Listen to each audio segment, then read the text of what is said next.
නුමුහුම් පෙළ. ඒ වචනේ ලියපුවාම ළමයි එකපාරට තේරුමක් එන්නේ නැහැ නේද වචනේ. මම ඕක තව චුට්ටක් කෑල්ලක් එකතු කරනවා. අන්න එතකොට තේරෙනවා. නුමුහුම් පෙළ. නුමුහුම් පෙළ හොඳේ. දැන් තේරුමක් නැහැ වගේනේ. නුමුහුම් පෙළ මම මෙන්න මෙහෙම කෑල්ලක් මේකට දානවා. හරිද? දැන් බලන්න. මොකද්ද? නුමුහුම් පෙළපත. පෙළපත කියන්නේ මොකද්ද? තව වචනයක් කියන්නේ. ඈ? පරම්පරාව. එහෙනම් නුමුහුම් පරම්පරාව. මේක දාන්න එපා මොකද ඒගොල්ලෝ දීලා නැති නිසා. එයාලා ඉරක් ගහලා අර වචනේ ලියන්න. නුමුහුම් පෙළ නැත්නම් නුමුහුම් පරම්පරාව. පරම්පරා ගණනාවක් මුළුල්ලේ කිසියම් ප්‍රභේදයකට අයත් නුමුහුම් ජීවීන් අතර අභිජනනය මගින් පමණක් නිපදවා ගන්නා ඒකාකාර පරම්පරාවක් නුමුහුම් පෙළ ලෙස හඳුන්වයි. නුමුහුම් පෙළක් හොයාගන්නේ කොහොමද දන්නවද? මෙන්න මේ වගේ. යම් ලක්ෂණයක් පෙන්වන ජීවියෙක් ඒ ලක්ෂණයම පෙන්වන ජීවියෙක් සමග අනුයාත පරම්පරා ගණනාවක් අභිජනනය කරද්දී ඒ ලක්ෂණයම හැම පරම්පරාවකම මතුවෙනවා නම් ඒක මොකද්ද කියන්නේ? නුමුහුම් කියලා හඳුන්වනවා. ඒ කියන්නේ මේම නිල් පාට මල් දරන ශාකයක් අරගෙන ඒක ඒ જાතිය ශාකයක් සමග පරාගණය කළා බීජ අරගෙන ඒක හිටවලා ගන්නවා. හැම ගහක්ම පැල 100ක් හදුනා 100ම නිල් පාටයි. ඒ පැල 100 ගස් දෙකක් අතර ආපහු පරාගණය කළා ඊළඟ පරම්පරාව අරගන්නවා පැල 100ක්. ඒකත් 100%ක්ම මොකද වෙන්නේ? නිල් පාටම තමයි. ඒ පැල අතර එහෙම කරනවා. ඒ විදිහට පරම්පරා 5ක් විතර කරනකොට වෙන කිසිම මල් වල වර්ණයක් එන්නේ නැත්තම් හැම පරම්පරාවකම නිල් පාට නම් එන්නේ. අන්න එතකොට අපි කියනවා ආන්න ඒ පෙළපත මොකද වෙන්නේ? පියෝ බ්‍රීඩ් එක. ඒ කියන්නේ නුමුහුම් ප්‍රභේදයක්. නැත්නම් නුමුහුම් පෙළක්. නිල් පාට මල් දරන ගහක් අපි ගාව තියෙනවා. නිල් කටරොඩු ගහක්. තවත් නිල් පාට මල් දරන ගහකුත් තියෙනවා. අපි මේකේ පරාගය අරන් මේකේ පරාගණය කරලා ඒතර මුහුම් වෙනවනේ. ඒකෙන් බීජ හදාගෙන ඒ බීජ අරගෙන 100ක් පාත්තියක හිටෙව්වා. දැන් පැල 100ක් හැදුනා. හැදුනහම මල් පිපෙනකන් ඉන්නවා දැන් අපි. මේ පැල 100ෙන් පැල 75ක මල් පිපුණා නිල් පාටින්. පැල 25ක මල් පිපුණා සුදු පාටින්. දැන් මොකද කියන්නේ? කියන්නේ එහෙනම් අපි ඒ ගත්ත නිල් පාට මල් ගස් දෙක මොකක් වෙන්නේ නැද්ද? කියන්නේ. ඈ? නුමුහුම් පෙළ ඒවා නෙමෙයි. නුමුහුම් පෙළ ඒවා නෙමෙයි. ඒක පළවෙනි පරම්පරාවේදී නොවුනත් කමක් නෑ මෙහෙම. පළවෙනි පරම්පරාවේදී නිල් පාට මල් අතර මුහුම් කළා පැල 100ක් ගත්තා පැල 100ම නිල් පාට. එකපාරට නුමුහුම් කියලා තීරණය කරන්න බෑ. ඒ පැල 100 ගස් දෙකක් අතර මුහුම් කළා ඊළඟ පරම්පරාව ගත්තාම හරිද? 25ක් සුදු වෙලා 75ක් මොන වුණොත්ද? නිල් වුණොත්. එහෙමම වෙන්න ඕනේ නැහැ. 10ක් සුදු පාට වෙලා 90ක් නිල් පාට වුණත් අර ගත්ත ගස් දෙක මුලින් මොනවා වෙන්නේ නැද්ද? නුමුහුම් නැහැ. ඒ කියන්නේ ඒක මොනවා වෙලා තියෙනවද? මිශ්‍ර වෙලා තිබිලා තියෙනවා. ඒකින්ද තමයි අර පස්සේ පළවෙනි පරම්පරාවේ නැති වුණාට මොකක් වුණේද? දෙවෙනි පරම්පරාවේදී ඉස්මතු වුණේ. නුමුහුම් නම් පරම්පරා 100ක් ගියත් කියන්නේ එකම ලක්ෂණයමයි එන්නේ. එහෙම එනවනම් අපි කියනවා ඒගොල්ලන්ට මොනවා කියලාද? පියෝ බ්‍රීඩ් නැත්නම් නුමුහුම් පෙළ කියලා. දැන් මේවට උදාහරණ සත්තුන්ගෙන් නුවරඑළියෙන් උඩට අඹේවැල ගියාම අඹේවැල ෆාම් එකේ ඉන්නවා කිරි සඳහා ඇති කරන ගවයින්. ඒගොල්ලන්ගේ ඉන්නවා අර මෙහෙ ඉන්න සාමාන්‍ය හරක් 3ක් එකතු කළා වගේ ටිකක් ලොකු සත්තු. හරිද? ඔව්. ඒගොල්ලන්ගේ සමහර අය ඉන්නවා කළු පාට පදාසෙකුයි සුදු පාට පදාසෙකුයි තියෙන අය. උන්ගේ නම අහන්නේ මං. ඒ වර්ගයේ නම අහන්නේ. බයෝකලාරීව අදාළ නැහැ නිකන් කියන්නේ. මොකද ප්‍රීෂියන් මේගොල්ලන්ගේ මොනව නැද්ද කියන්නේ අං එන්නේ නැහැ. ඒ හින්දා ඌ අපිට අනී අර මේ කියලා ප්‍රශ්නයක් නැහැ. හරිද? ඔව්. එතකොට දැන් අපි කියනවා මෙහෙම කිව්වොත් නුමුහුම් ප්‍රීෂියන්ලා නම් මේගොල්ලෝ ඒගොල්ලන්ගේ සතෙක් ගෑනු සතෙක් පිරිමි සතෙක් අතර අභිජනනය කරපුවාම ඊළඟ පරම්පරාවත් මොනවා වෙන්න ඕනේද? අර ලක්ෂණ ඒ විදිහටම මොනවා වෙන්න ඕනේද? තියෙන්න ඕනේ. වෙන වෙන ලක්ෂණ මතුවෙන්න බෑ. හරිද? නිකන් ආවොතින් එහෙම කළුයි සුදුයි දුඹුරුයි අලු පාටයි මිශ්‍ර වෙලා ඒක නම් හරියන මගුලක් නෙමෙයි. එහෙනම් අරුන් දෙන්න මොකද වෙන්නේ? නුමුහුම් නෙමෙයි. හරි? ඊට පස්සේ ඔය ඒ ගොවිපලේම තව සෙට් එකක් ඉන්නවා වෙනම පැත්තක. ඒගොල්ලෝ දුඹුරු පාටයි. තන්නේ දුඹුරු පාටයි. අරුන් තරම්ම ලොකු නෑ. හැබැයි ඔහම අන් දෙකක් තියෙනවා. උන්ගේ නම මොකද? ජර්සි. ඒ අර මෙහෙම දාගන්නේ ඒව නෙමෙයි. හරි. දුඹුරු පාට හරක. ඉතින් අපිට මෙහෙම කියන්න පුළුවන් 100% නොමුහුම් ප්‍රීෂියන්ලා හොයාගන්න පුළුවන්. 100% නොමුහුම් ජර්සි සත්තු හොයාගන්න පුළුවන්. දැන් අපි යනවා බල්ලන්ට. හරක් ගැන දන්නේ නැති වුණාට බල්ලෝ ගැන ඊට වැඩිය සමහරට අහලා තියෙන්න පුළුවන්. ඔරිජිනල් සයිබීරියන් හස්කි. දැකලා තියෙනවද? ඔව්. ගොඩාක් ඉන්ටෙලිජන්ට් බල්ලෙක් විදිහට තමයි සලකන්නේ. හරි. සයිබීරියන් හස්කි. ඔරිජිනල් බ්‍රීඩ් එක පැටවෙක් ලක්ෂ 10යි. ඉන්නවද ලංකාවේ ගන්න? ඔව්. අන රාගම තැනක ඉන්නවා. මටත් ටිකක් ඔය පිසු තියෙන හින්දා මම යනවා බලන්න. නිකන් ගන්න නෙමෙයි. හරිද? බලන්න.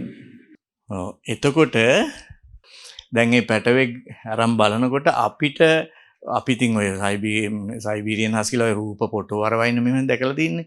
බලපන් ඔව් නේද? හරි හොඳයි කියලා. නමුත් ඔය බල්ලෝ අභිජනනය කියන එක පිළිබඳව උන්ගේ වෙරයිටිස් ගැන හොඳට දන්න කෙනෙක් එක්කන් ගිහිල්ලා සමහරලාට බල්ලා කියනවා සර් මේ මූ පියෝ බ්‍රීඩ් එක නෙමෙයි කියලා. එතකොට අපි අහනවා කොහොමද එහෙම කිව්වේ කියලා. ඒ පාර කකුල අරන් පෙන්නන කකුලේ මෙහෙම හතරක් තියෙනවා අර උඩින් ඇඟිල්ලක් තියෙනවනේ. ඒ ඇඟිල්ල පෙන්නලා කියනවා මේ සයිබීරියන් හස්කිගේ මේ ඇඟිල්ල මේ අතට නෙමෙයි එන්නේ කියලා. ඒ කියන්නේ මූ මොකෙක් නෙමෙයිද? නොමුහුම් නෑ. උගේ පරම්පරාව මෙහෙම එද්දී කොතනින් හරි ලැබ්‍රඩෝ කෙනෙක් මිශ්‍ර වෙලා තියෙනවා. හරි. එතකොට ඌ පියෝ සයිබීරියන් හස්කි පියෝ බ්‍රීඩ් එක නෙමෙයි. උට මොකක් කියන්න බැයිද? නොමුහුම් වචන යොදන්න බෑ. දැන් තේරෙනවද නොමුහුම් කියන එක? දැන් ඉන්න පුළුවන් මිනිස්සුන්ට. දැන් ජපානයේ ඉන්න ජාතිය හඳුන්වන්නේ මොකක් කියලාද? ජපානයේ ජාතිය හඳුන්වන්නේ මොකක් කියලා දහන්නේ? ඒගොල්ලෝ ඔය බොරු කියන්නේ ඕගොල්ලෝ දන්නේ නැහැ. ජපන් ජාතිය හඳුන්වන්නේ ජපන් ජාතිය කියලා නෙමෙයි කියන්නේ. ඒගොල්ලෝ කියන්නේ මොකක්ද ඒගොල්ලන්ගේ ජාතිය? නිහොන්. නිහොන් ඒගොල්ලන්ගේ ජාතිය. ලංකාවේ ඉන්න ජාතිය හඳුන්වන්නේ මොකක් කියලාද? හරියට මට කියන්න. ලංකාවේ නේෂන් එක. නේෂන්. ළමයි. ඔය එක්සත් ජාතීන්ගේ සංවිධානය අනුව අර්ථ දැක්වීම වගේක් තියෙනවා. හරිද? ජාතිය කියන්නේ නේෂන්, ජන වර්ගය. එත්නික් ගෲප්ස් කියලා එකට කියන්නේ. හරි. දැන් චීනේ ජපන්නු නැද්ද? චීනේ ඇතුලේ ජපන්නු නැද්ද? ඉන්නවා. එතකොට ඒක චීනේ ජාතියට අයිති වෙනවද? නැහැ. නේෂන් එක නෙමෙයි. චීනේ ඉන්න ජපන් අය මොකද? ජන වර්ගය. ජපානයේ ඉන්න චීන්නෝ. ජපානය තුලදී මොකද්ද? ජාතිය නෙමෙයි මොකද්ද? ජන වර්ගය.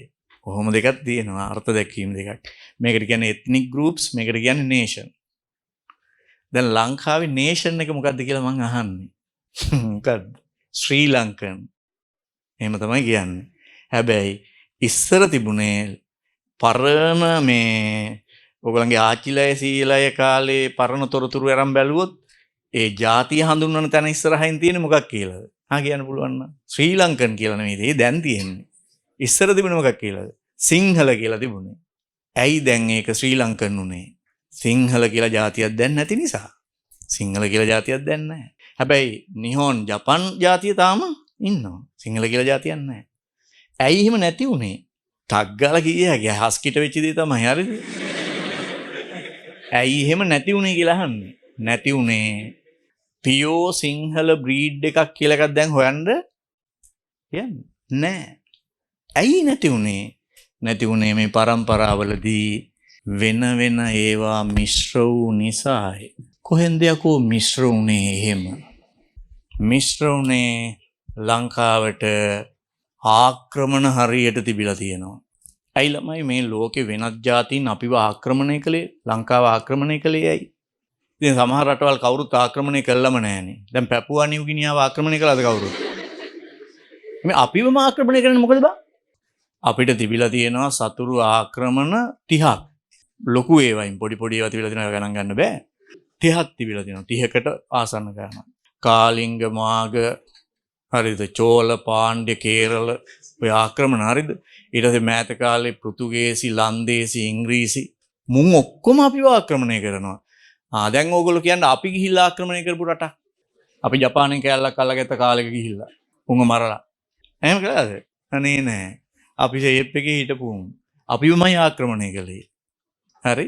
ආගන්න මේ ආක්‍රමණය කියන්නේ නිකන් නෙමෙයි.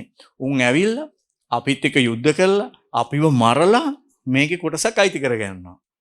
ඒ පාර එතන ඉඳන් ඊළඟට පහර දීලා තව කෑල්ලක් අල්ලගන්නවා. අන්න එහෙම මේ ආක්‍රමණිකයෝ යුද්ධ වලට එනකොට ගෑනු අරන් ආවේ නැහැ. දැන් කවුරු යුද්ධයට යනකොට ගෑණි තරම් යනවද? යමම් බං අපි දෙන්නම යන් යුද්ධෙට කියලා එහෙම යන්නේ නැහැ. හරි. අර මේකක් තියෙන යුද්ධෙට මං ගියා ගෑණි ගෙදර තියා කියලා. ගෑණි අරන් යන්නේ යුද්ධෙට යනකොට. මේ එතන මේ ලංකාවට ආපු කිසිම ආක්‍රමණිකයෙක් ගෑනු අරන් ආවේ නැහැ. අපි සමහර ආක්‍රමණිකයෝ එක්ක අවුරුදු 15ක් විතර රණ්ඩු කර ඉඳලා 15 වෙනි අවුරුද්දේදී ගහලම පැන්නුවා. හැබැයි එහෙම ඔක්කොම ටික මේ වෙනකොට යවලා ඉවරයි. කවුරුත් නැහැ දැන්. ඔක්කොම යවුවා.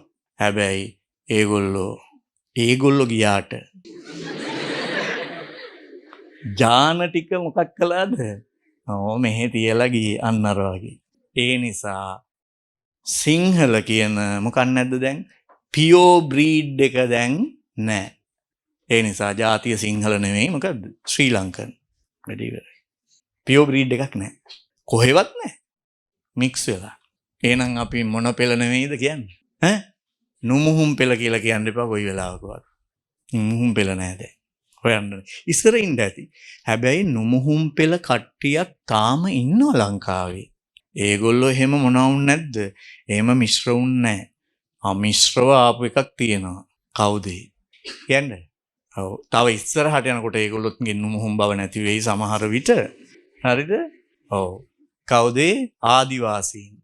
ආදිවාසීන් ඒගොල්ලෝ විවාහ වෙලා තියෙන කා එක්ක විතරමයිද දිගටම? ආදිවාසීන් එක්ක විතරයි දිගටම ගිහින්දී. එතකොට නුමුහුම් පෙළ වෙනවා. අපිට වෙච්ච දෙයක් නේ. ඒක තමයි. මේක ඔප්පු කරලා පෙන්වන්න පුළුවන්ද? ඔව් පෙන්වන්න ඕන බාන්න. නුමුහුම් පෙළ නැහැ කියලා ඔප්පු කරන හැටි. ඒක දැනගන්න එපා නුමුහුම් පෙළ නැහැ කියලා. නුමුහුම් පෙළ නැති බවට සාක්ෂි. ඒ සාක්ෂි ඕගලන්ගේ නම් වල තියෙනවා. පෙරේරා මේ ලංකාවේ වඩාත්ම භාවිත පෘතුගීසි පෙළපත් නාම වලින් එකකි. පෘතුගීසි තේරුම පෙයාස් ගස.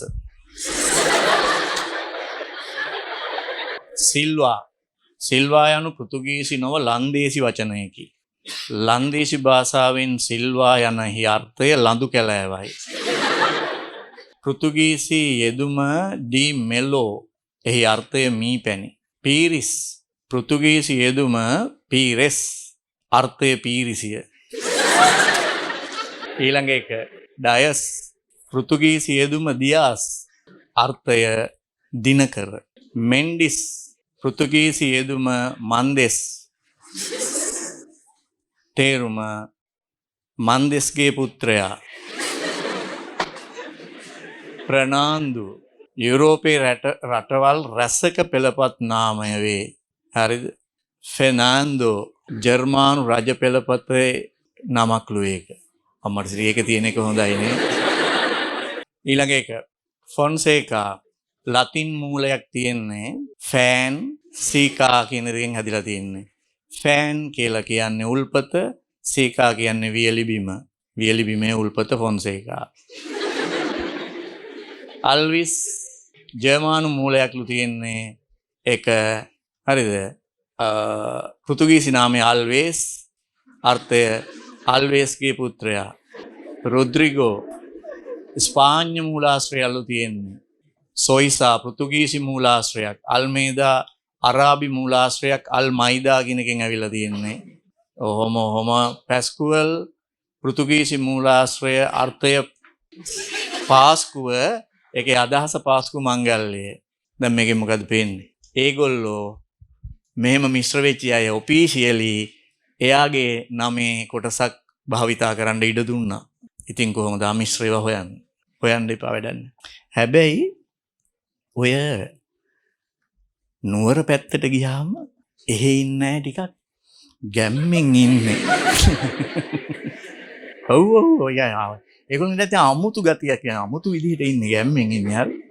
ඇයි කියලා අහපුවම කියනවා දැන් උඹලා වගේ නෙමෙයි අපි එහෙම මොනවා වුන් නැද්ද? කියන්නේ අපි එක එකාට මොනවා වුන් නැද්ද? මිශ්‍ර වුන් නැහැ කියලා ඒගොල්ලෝ කියනවා.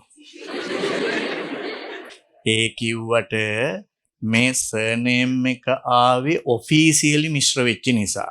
හැබැයි ඉතින් අන්ඔෆිෂියලි ඕනි තරම් මිශ්‍ර වෙන්න පුළුවන්. අන්ඔෆිෂියලි ඕනි තරම් කොහෙන් මිශ්‍ර වුණාද කියලා කියන්න අපි දන්නේ නැහැ. මේක මිශ්‍ර වුණාද නැද්ද කියලා ඕන කෙනෙක් හොයන්න බෑයිද? හොයන්න පුළුවන් මොකෙන්ද? ජෙනෝම් එක හොයපුවාම කෙලින්ම එනවා මිශ්‍ර වෙලාද නැද්ද කියලා. ඔක මටත් බලා ගන්න උවමනාව තිබුණා. ඔක මට හම්බුණා මම හෙව්ව හොයලා මේ ඕස්ට්‍රේලියාවේදී ගිහිල්ලා ඒකෙත් මිනිස්සු ගොඩක් අය දන්නේ නැහැ ලැබ් එක තියෙන තැන. ඊට පස්සේ හොයාගන්නකොට මට වෙලාව මදි මොනවා කරන්නද? ඒක බලාගන්න. කියන්නේ අපේ DNA ටිකේ ඔක්කොම භස්මාණු පිළිවෙල අරගෙන ඒක ඒගොල්ලන්ගේ software එකකට දානවා. හරිද? එතකොට එහෙම දාපු භස්මාණු පිළිවෙලවල් කෝටි ගාණක් මිනිසුන්ගේ ඒගොල්ලෝ ගාව තියෙනවා. එතකොට අපේ භස්මාණු පිළිවෙල ඒකේ තියෙන ඒවත් එක්ක සංසන්දනය කරලා අපේ තියෙන ඥාන සැකස්ම වඩා නෑදෑකමක් පෙන්වන්නේ ඉන්දියානු එකටද නැත්නම් අප්‍රිකානු එකටද නැත්නම් යුරෝපීය එකටද කියලා ප්‍රතිශතයත් එක්ක දෙනවා. එතකොට අපි හිතමු ආදිවාසී කෙනෙක් එහෙම බැලුවොත් ඒගොල්ලෝ කියනවා අඩේ මේක යුනික්. මේක මේ මොකක් එක්කවත් ගලපන්න බෑනේ. අන්න පියෝ බ්‍රීඩ් එක. අපිව පටගාලා ගැලපෙන්නේ මොනවට හරි. ඔන්න ප්‍රවේණිය ඉගෙන ගත්තට ගොඩක් අය ඕවා දන්නේ නැහැ. හරි මට කියන්න මිශ්‍ර වෙන එකද හොඳ පියෝ බ්‍රීඩ් එක තියෙන එකද හොඳ? ඔව්. ඒකේ පැති දෙකක් තියෙනවා. අහගන්න. බයොලොජිකලි හොඳ. පරිණාමයට හිතකර වෙන්නේ. හරිද? මොනවා වෙන එකද? මිශ්‍ර වෙන එක. එතකොටනේ ප්‍රභේදන මොනවා වෙන්නේද? වැඩි වෙන්නේ. ඒතර ඩාවින්ට අනුව පරිණාමය වෙන්න, හොඳට පරිසරයට ගැලපෙන්න, ඔරොත්තු දීම වැඩි වෙන්න, අන්න ඒකට වැදගත් වෙන්නේ මොනවා වෙන එකද? මිශ්‍ර වෙන එක. හැබැයි අමිශ්‍ර පැවතීමේ තියෙන වාසියකුත් තියෙනවා. ආ පුළුවන් නම් කියන්න. ඒ කියන්නේ පියෝ බ්‍රීඩ් එකම ඉන්නකොට තියෙන විශේෂත්වය තමයි ඔක්කොගේම සිතුම් පැතුම් මොන වගේද? එක සමානයි. රිද්ම් එක එකයි. ඒ නිසා පුදුම විදිහට මොකද වෙන්නේ? සාමූහිකයි. හරිද? ප්‍රවේණික සැකස්ම ගොඩ ඩිෆරන්ට් වෙනකොට මොනවා කළවත් සාමූහික කරන්න බෑ. මරණාධාර සමිතියක රැස්වීමක් තිබුණත් මරණයකින් කෙලවර වෙන්නේ. මම දැක්ක පත්තරයක තියෙන මරණාධාර සමිතියේ බහිම්බස් වීමකින් පුජ්‍යලයක් මැරිලා පිහින් යනවා. නමත් හරිනේ මරණාධාර සමිතියනේ. මේ ඔප්පු කරලා පෙන්නනවා මම උඩට. ඔච්චර විශාල ජනගහනයක් ඉන්න ඇමරිකාවේ දේශපාලන පක්ෂ දෙකයි. ඡන්ද පත්‍රිකාව ගහපුවම පක්ෂ දෙකයි දැක් ගාලා දැම්මා. මෙහි චන්ද්‍ර පත්‍රිකාව ගත්තාම අන්නර කෙලවරේ ඉඳන් අන්නර කෙලවරට රෝලක් කරතියන් යන්න ඕනි හොයාගන්න බෑ කොහෙද තියෙන්නේ කියලා. හරි. ඒ තරම් පක්ෂද? ඔව්. ඒ කියන්නේ අදහස මොකද්ද? බෙදිලා යනවා. බෙදීම වැඩි. බැරි මම මේ කියන දේ හොඳට හිතන්න. මියුසික් ගෲප් එකක් පටන් ගත්තා කියලා හිතන්න. සංගීත කණ්ඩායමක් අවුරුද්දයිනේ තියෙන්නේ. ඒ අවුරුද්ද වෙනකොට දෙකට කියලා දෙකක් හැදෙනවා. ආ නැද්ද? ඔව්. ජාතික ගීය මේ කියනකොට හරි ඒක වාදනය කරද්දී හැමෝටම ඒක එක විදිහට දැනෙන්නේ නැහැ. එහෙනම් ඒකට තව පොඩි පොඩි කෑලි එකතු කරන්න ඕනේ. උතුරු ඉංග්‍රීසි සංගීතය හරිද? ඒ ඊපස්සේ කපිරිඤ්ඤා පාට් එකක් එහෙම යනකොට එතකොට තමයි සමහර හරි. මික්ස් වුණාම තියෙන්නේ මේ ඉතින් ළමයි ඕක සාමාන්‍ය දෙයක්නේ. සියලු චර්යා සමාන නැහැනේ. ඇයි චර්යාවට ඥාන බලපානවනේ. ඥාන විවිධ වුණාම චර්යාව විවිධයි. එතකොට එකතු වෙලා වැඩක් කරන්න ගියාම හරියට මතභේද. සමහර සාකච්ඡා දවස් දෙකක් කරලත් ගත්ත මොකක් නැද්ද? නිගමනයක් නැහැ. ඔව්. අර ඉස්සර ඔය වැඩි දෙයක් ඕනේ. දැන් අපේ ගුරුවරුන්ගේ සංගමයක් තිබුණා ඇප්ලා කියලා සංගමයක්. සමහර දේවල් වල තීරණ ගන්න ගියාම අපි එළි වෙනකන් රැය දෙකක් සාකච්ඡා කරලා දෙවෙනි දවසේ වෙනකොට එකඟතාවයක් නැහැ. දැන් බෑ නිදිමතයි කියලා යනවා. ඒ කියන්නේ කවුරුවත් තව එකෙක්ගේ හේට මොනවා වෙන්නේ? දාව එහෙම නෑ. එහෙම බෑ. අරු කියන ඔය දෙකම හරියන්නේ නැහැ. මෙහෙම කරමු කියලා. හරිද? පෙනුමෙත් ඒ වගේනේ. මාර විවිධයිනේ. මාරම විවිධයි. හරි. දැන් බලන්නකෝ ජපානයේ මිනිස්සු ටිකක් ගත්තාම උම්මේ එකම අච්චුවේ දාපුම් වගේනේ. මාර සීන් එක වෙන්නේ. දැන් හිතන්නකෝ අපේ යාළුවෙක් ඉන්නවා ජපන් ජාතිකයෙක් කියලා. මෙහෙදි ඌ අඳුරගත්තා අපිට. දැන් ඌ අපිට හේන්න කියනවා. අර නරිට ගුවන්තොටුපලින් බහැලා ගියාම ඇවිල් අඩි කොයිකද බං අපේ යාළුවා.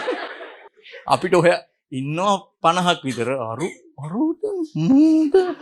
හොයාගන්න බෑ. ඔක්කොම එක වගේ. එතකොට ඒගොල්ලෝ කරන්නේ මොකද්ද?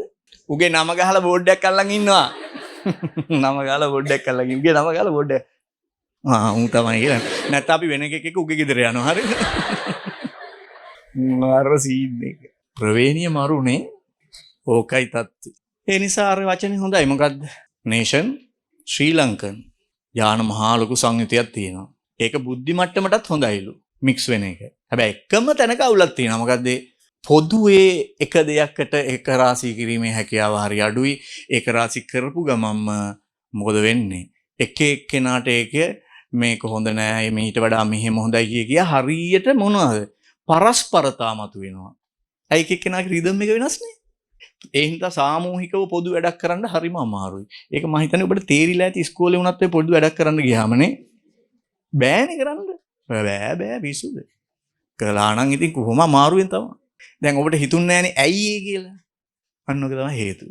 ජීවීන්ගේ දැන් රූප විද්‍යාත්මක, කායික විද්‍යාත්මක, චර්යාමය පාලනය කරන මොනවද තියෙනවද? ඥාන ජීවීන් සතුයි.